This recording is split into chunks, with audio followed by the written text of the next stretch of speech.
Bonjour à tous et bienvenue dans Cut and Click pour une nouvelle vidéo, où on va parler de cinéma et plus particulièrement de la 3D. On s'est fait une remarque avec Greg, que vous êtes peut-être déjà fait à plusieurs reprises de ces dernières années, c'est que la 3D qui avait été particulièrement mise en avant, notamment avec la sortie d'Avatar, mais même avant et après, et qui a été un argument commercial très fort pour nous inciter à aller au cinéma ou nous inciter à acheter une télévision 3D à la maison, eh ben la 3D a presque disparu du paysage cinématographique et même télévisuel. On va vous expliquer un petit peu pourquoi dans cette vidéo dédiée à ça, et où après, puisque la 3D a disparu, avec Greg, on va se replonger dans nos souvenirs émus de nos meilleures expériences 3D, parce qu'il y en a eu. Il faut dire qu'avec la 3D, on a eu des choses, ma foi, pas si catastrophiques que ça. Et de l'autre côté, nos pires expériences 3D. Moi, j'ai bien évidemment le choc des Titans en tête avec Sam Worthington. Je pense que toi aussi, mon cher Greg. Comment vas-tu, mon cher Greg ? Ça va très bien, mon cher Kerr. Alors, cette 3D, faisons un peu le point. Et Kerr, c'est quoi la 3D du coup ? Bonne question. Alors moi, la 3D, je sais que j'ai commencé avec les images donc de dinosaures en 1993, où on mettait des lunettes, donc bleu là, rouge ici, et on avait le dinosaure sur notre livre qui sortait en 3D. Il y avait notamment ça chez les éditions Atlas, c'était génial. Mais au niveau du cinéma, on a eu des films 3D qui sont arrivés avant Avatar, bien évidemment, qui étaient plutôt obscurs. On a eu le film Saint-Valentin, notamment avec David Boreanaz.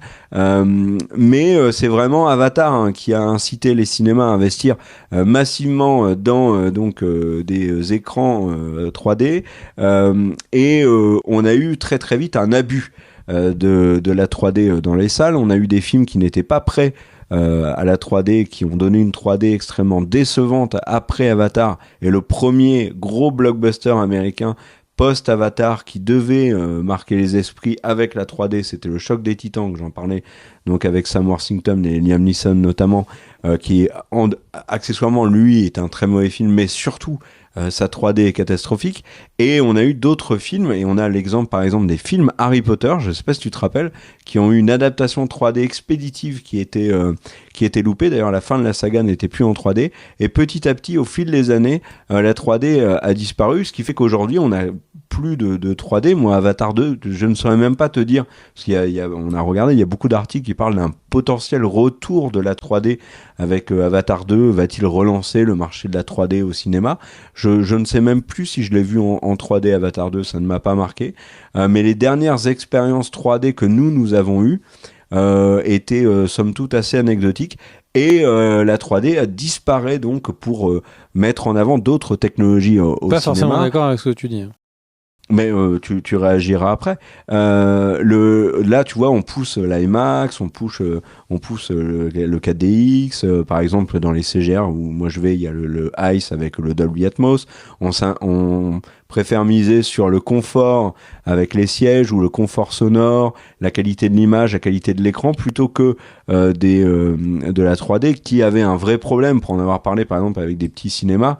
Moi, le dernier film que j'ai vu, dont je me rappelle la 3D m'a littéralement gâché le film, c'était Jurassic World Fallen Kingdom, parce qu'en fait, c'était pas de la faute de mon cinéma, c'est juste qu'ils avaient un mauvais écran 3D. Et d'ailleurs, c'est quelque chose qu'on a vu dans beaucoup de multiplex, c'est investir dans une 3D de piètre qualité au détriment des téléspectateurs. Et on peut le voir un peu partout, la 3D a usé le téléspectateur. Il y a eu, tu en parleras, mais certains avaient été gênés par la 3D, ou juste le plaisir visuel qui n'était plus au rendez-vous, et la 3D a disparu. Comment tu l'expliques, toi, cette disparition de la 3D en dehors de ce que j'ai dit, ou en développant un petit peu ce que je viens de dire là? Alors déjà, pour reprendre sur le fait que j'étais pas d'accord avec toi sur le fait que les dernières expériences 3D n'étaient pas toutes bonnes, Avatar 2, que je suis allé voir en 3D, était exceptionnel. Je me demande si je l'ai pas vu en 3D aussi. Ouais. Donc en fait, quand le roi est revenu, il remettait tout le monde d'accord. La problématique de la 3D, c'est à plein de niveaux. C'est-à-dire que la problématique de la 3D au niveau des spectateurs, c'est que globalement, il y a un pourcentage des spectateurs qui vont avoir la migraine. Donc, la migraine, vous n'avez pas envie d'y retourner au cinéma. Ça, c'est le premier truc.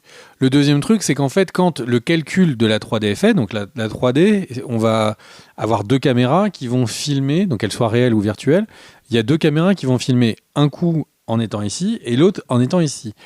Et en fait, si vous faites de la 3D pour le cinéma, l'écartement n'est pas le même que si c'est sur un écran petit. Parce qu'évidemment, sur un écran 3D, si vous avez les images qui sont séparées de 1 bon mètre entre l'une et l'autre, si vous faites un rapport par rapport à la télé, c'est un rapport qui serait beaucoup plus petit en fait. Si on imagine que les 2 images sont séparées comme nos yeux de 5 cm pour la télé et que vous multipliez la taille de votre télé pour qu'elle arrive à la taille d'un écran, en fait ça voudrait dire que les 2 images sont extraordinairement loin au cinéma. Donc ça voudrait dire quoi ? Ça voudrait dire qu'il faudrait filmer les films plusieurs fois, une fois pour la version cinéma, une fois pour la version télé. Et du coup, ce qui est impossible puisque les acteurs vont pas faire la même prise avec les mêmes émotions entre chaque prise.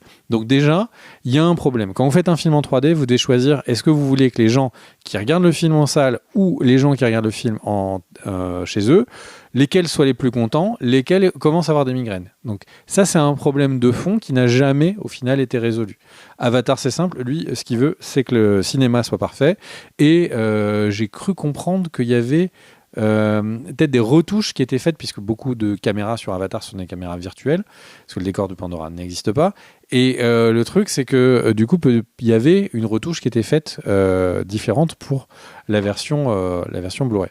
Donc, premier problème de fond, tous les films, doivent faire un choix et il y aura forcément des gens qui ne sont pas contents. Donc, premier problème de fond. Deuxième problème, les gens qui ont les lunettes, c'est relou pour eux. Il y a quand même un certain nombre de personnes qui ont des lunettes. Et troisième problème, c'est que en salle, la meilleure position et la seule position pour être sûr de ne pas avoir ni mal au crâne, vraiment de profiter du film, c'est au centre de la salle. Si vous êtes trop loin, du coup l'écartement ne va plus être le bon par rapport à vos 2 yeux, par rapport à l'écartement entre les 2 images projetées. Si vous êtes trop proche, l'écartement paraît trop important, ça vous donne la migraine. Donc il faut être au milieu de la salle en hauteur. Et après, à droite ou à gauche, c'est pareil, l'axe ne va pas être le même. Et du coup, donc en fait, ça veut dire que si vous avez une salle de 500 personnes, en fait, il y a 50, 100 personnes, si on étire un petit peu les trucs, qui vont être contents d'être allés au cinéma, et tous les autres, ils vont revenir en disant « Ouais, la 3D, c'était beauf ». Donc, la 3D est une promesse de voir un film dans des qualités qui sont suboptimales pour la majorité des gens. Donc, évidemment, c'est pas un argument qui peut tenir dans la durée. Et après, ce qui s'est passé, c'est que les salles... Alors, quand on dit aux salles « Ouais, investissez dans une nouvelle technologie, ça va vous faire plaisir ». Enfin, ça va faire plaisir à vos spectateurs, ils vont vous payer 1 euro en plus pour les lunettes, etc. Sauf qu'en fait, les salles, elles n'ont pas toutes les mêmes moyens. Peut-être que c'est une salle indépendante qui n'est pas dans un grand groupe, peut-être que c'est juste une franchise. Donc en final, la salle va se retrouver avec le choix de soit prendre une technologie complètement pourrie, donc ce fameux verre qui sont de 2 couleurs différentes, ce qui va faire que la luminosité, les couleurs ne seront pas bonnes, et globalement, c'est une des technos où il y a le plus de mal aux têtes. Donc, est-ce que vous partez sur ça qui est le moins cher, histoire de dire que vous faites de la 3D ? Est-ce que vous partez sur du polarisé, qui est quand même mieux ? Ou est-ce que vous partez sur des lunettes actives ? Donc, c'est des lunettes qui vont rafraîchir chacune de leur côté. Donc, c'est des coûts qui sont très importants, et fait est que même les grands réalisateurs, quand ils voulaient regarder leurs œuvres en 3D, ils choisissaient qu'un ou deux cinémas. Enfin, il y avait qu'un ou deux cinémas dans les grandes villes qui étaient capables de correspondre à leurs critères. Et évidemment, ça veut dire quoi ? Ça veut dire qu'en France, sur Paris, ou il y a peut-être, sur Paris, sur toute la France, il y a peut-être 5, 6 cinémas, 10 cinémas qui sont une bonne expérience pour les spectateurs en 3D, et tous les autres, on fait quoi ? On est tous des malheureux, on va voir des films dans des conditions qui ne sont pas agréables pour nous. Évidemment que non, on va choisir au fur et à mesure de regarder les films en 2D. Et je fais un résumé un petit peu des points. Et un des points, c'est qu'en fait, la 3D est le plus efficace quand il y a beaucoup d'images, quand il y a un rafraîchissement du nombre d'images par seconde qui est important. Et en fait, l'idée était qu'Avatar soit les premiers films en 3D majeurs. Et l'idée était qu'après, il y ait les Hobbits, soit les premiers films qui arrivent en 3D HFR, High Frame Rate. Donc, c'est-à-dire beaucoup d'images. 48 images par seconde.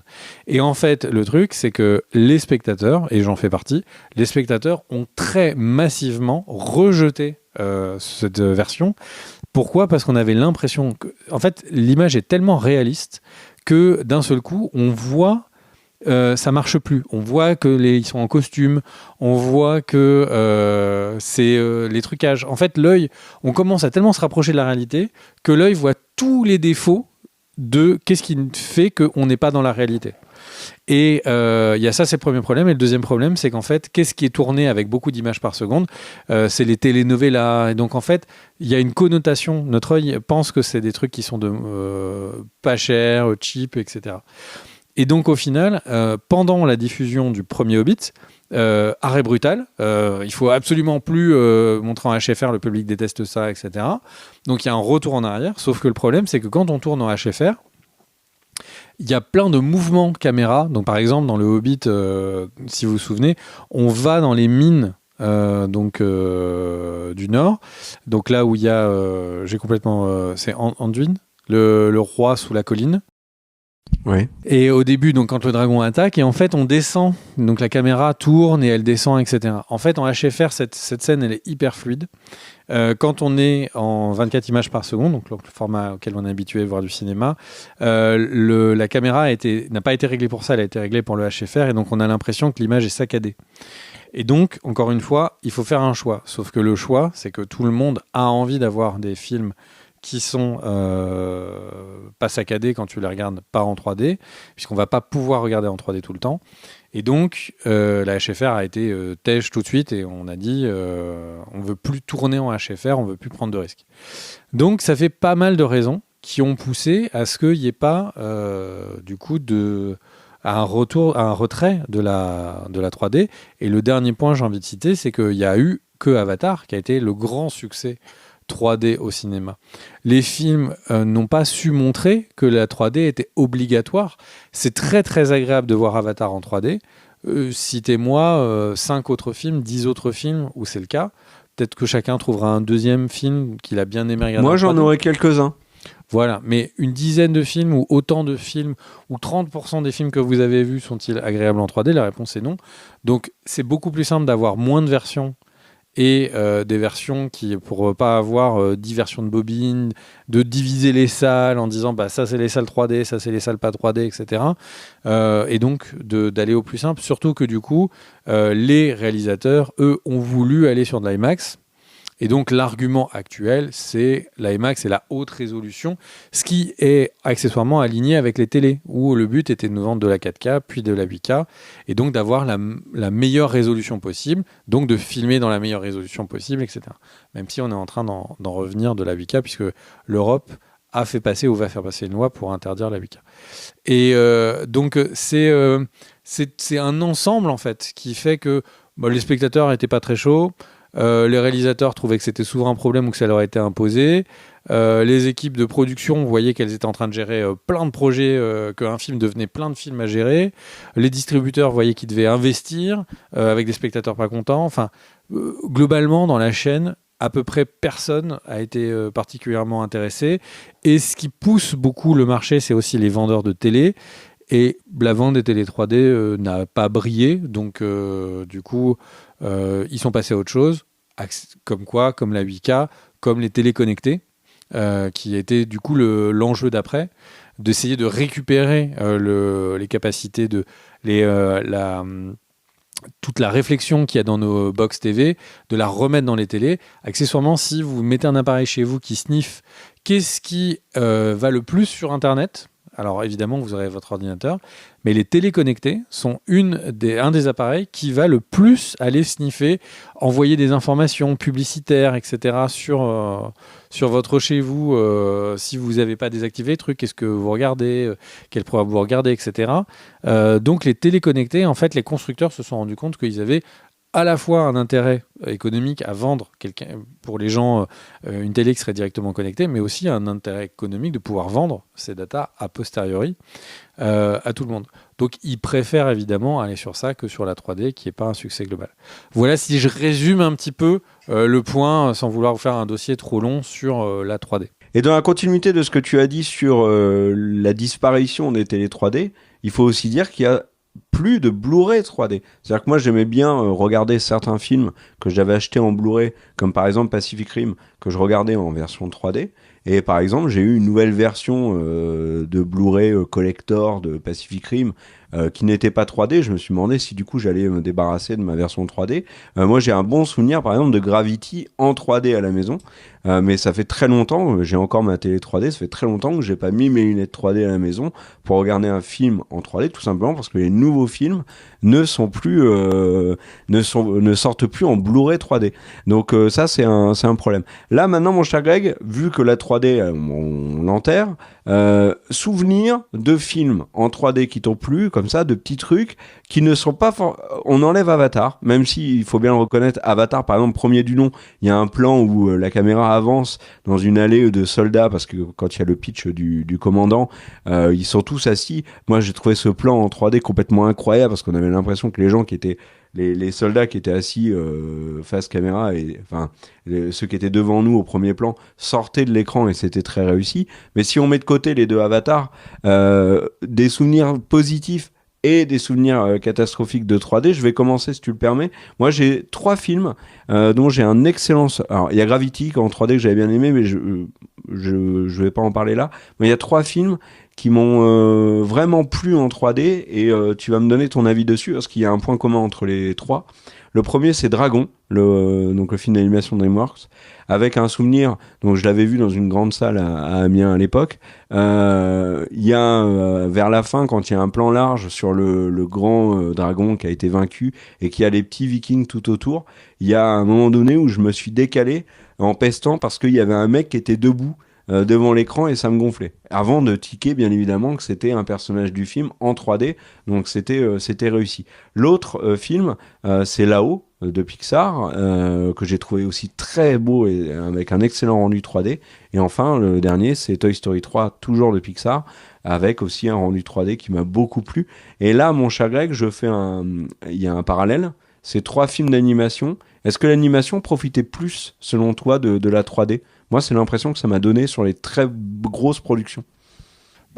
Alors, du coup, pour répondre à ta deuxième question avant ta première, la deuxième question sur l'animation, la réponse est oui, l'animation profite beaucoup plus. Pourquoi ? Parce que tout simplement, c'est beaucoup plus simple. Pour eux, il suffit juste de mettre des caméras virtuelles, et ils mettent une caméra, 2 caméras, et ils font un rendu pour le cinéma, ils font un deuxième rendu pour les Blu-ray. Donc, c'est beaucoup plus simple pour eux d'avoir une bonne expérience pour le maximum de personnes. Donc, la réponse est oui. Et en plus, ça pouvait être décidé a posteriori. C'est-à-dire que après que le film était décidé, hop, on dit non mais en fait refaites-moi un export de tout d'un autre axe, et effectivement ça peut être très sympa. Pour répondre à ta première question maintenant, pour moi les films qui m'ont le plus marqué en 3D de manière assez positive, il y a Kubo et les deux strings, les deux... Kubo et l'armure magique. Kubo et l'armure magique, ouais, en français. Ça, j'ai trouvé ça super chouette en 3D. Vraiment en 3D. Alors déjà, le film est excellent tout seul. Mais en 3D, ça, c'était vraiment chouette. Et après, ce que j'ai beaucoup aimé regarder, assez surprenamment, c'était le MCU. Les premières phases du MCU, il y en a plusieurs qui ont été tournées en 3D. Et du coup, j'avais trouvé ça très chouette. Doctor Strange en 3D, de souvenir, le premier était très chouette.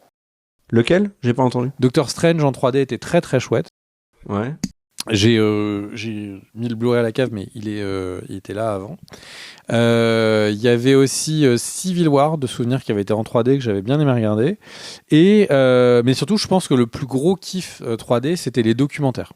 Là, il y avait vraiment beaucoup de très belles choses sur la nature, sur les animaux d'une manière générale.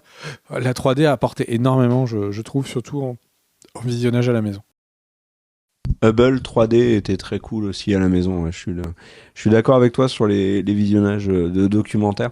Et alors en mauvais souvenir, j'en ai deux. Il y a un des Harry Potter. On voyait vraiment que la conversion 3D avait été torchée. Ça avait fait d'ailleurs polémique, puisqu'ils avaient annoncé au départ la sortie du film sans 3D, puis ils étaient revenus dessus et avaient fait une conversion 3D à l'emporte-pièce qui avait été catastrophique. Mais alors le pire, je l'ai déjà cité, mais c'est le choc des Titans, parce que le film était pas du tout prêt pour la 3D. Ils l'ont sorti trop tôt, au point où sur les projections ciné, alors ils l'ont peut-être corrigé après pour les sorties Blu-ray et compagnie, mais il y avait carrément des images qui étaient pas finies, quoi.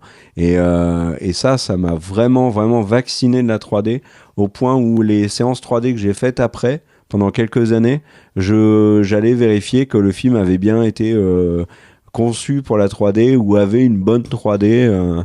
Et le dernier, mais j'ai déjà dit, mais Jurassic World Fallen Kingdom avait beaucoup de défauts. C'était pas non plus le pire des Jurassic World, surtout quand on a vu Dominion après. Mais la 3D, où je l'ai vu dans un cinéma qui avait pas une bonne 3D, et ça n'est pas de sa faute, parce que c'est un petit cinéma, ils font ce qu'ils peuvent. Mais là, vraiment, la 3D m'a littéralement flingué le film. Et je me suis rendu compte, mon cher Greg, que dans le film complètement gavé, j'ai enlevé mes lunettes, et en fait, il y avait quasiment pas de différence, pour te dire à quel point la 3D était complètement anecdotique sur ce film. Donc voilà. Toi, c'est tes pires souvenirs de 3D? Mon pire souvenir de 3D, ça doit être la nouvelle trilogie Star Wars, je pense. Tout simplement parce que c'est des mauvais films. Et qu'en 3D ou pas 3D, déjà, c'est vraiment pas agréable. Et alors en plus, quand c'est en 3D, c'est vraiment pas dingue. Non, écoute, à part les Star Wars qui m'ont vraiment marqué, il y a eu un moment où le MCU, je pense qu'ils ont arrêté de tourner en 3D. Et par habitude, je suis allé le voir en 3D et la conversion avait été assez désagréable. Donc, et voilà, et quand on parle de conversion, souvent, effectivement, il y a des fois, la 3D, ils font un plan tous les 10 plans qui, en fait, est un plan en 3D, les autres, ils ne sont même pas pris la tête. Donc, effectivement, il pouvait y avoir pas mal de choses assez décevantes. Et je rajouterais juste un dernier point, c'est que les enfants, en fait, à force d'avoir des films qui sortaient en 3D, il y a eu des études qui ont été faites, et il est fortement déconseillé par pas mal d'organismes de montrer des films en 3D à des enfants de moins de 6 ans, dont le système, en fait, de vision et de compréhension justement de la perspective est encore immature, en fait, à cet âge-là, et donc ça leur donne une espèce d'apprentissage erroné de l'alignement de la 3D. Donc, il faut savoir aussi que c'était coupé la petite enfance des films possibles. Voilà, mon cher Kerr. D'accord. Eh ben, dites-nous, vous, dans les commentaires, ce que vous avez pensé de cette expérience 3D. Quels sont les films qui vous ont marqué? Quels sont les films qui vous ont déçu en 3D? Est-ce que la 3D vous manque? Est-ce que vous êtes le moment, tu sais, où tu arrives au cinéma et que tu dis « Ah zut, la séance est en 3D, j'ai oublié mes places » et tu es obligé d'en racheter. Est-ce que ça vous manque? Bref, voilà, dites-nous dans les commentaires ce que vous en avez pensé. N'hésitez pas aussi à vous abonner à la chaîne et à appuyer sur la petite cloche pour avoir les notifications. Merci à tous ceux qui nous soutiennent sur Tipeee, c'est grâce à vous que ça aide énormément la chaîne. Et puis ceux qui nous écoutent sur Spotify, merci à vous. Et si vous ne le faites pas encore, n'hésitez pas à vous abonner à Spotify. C'est gratuit et ça coûte rien. Donc voilà, on se retrouve très vite pour de nouvelles vidéos. Ciao!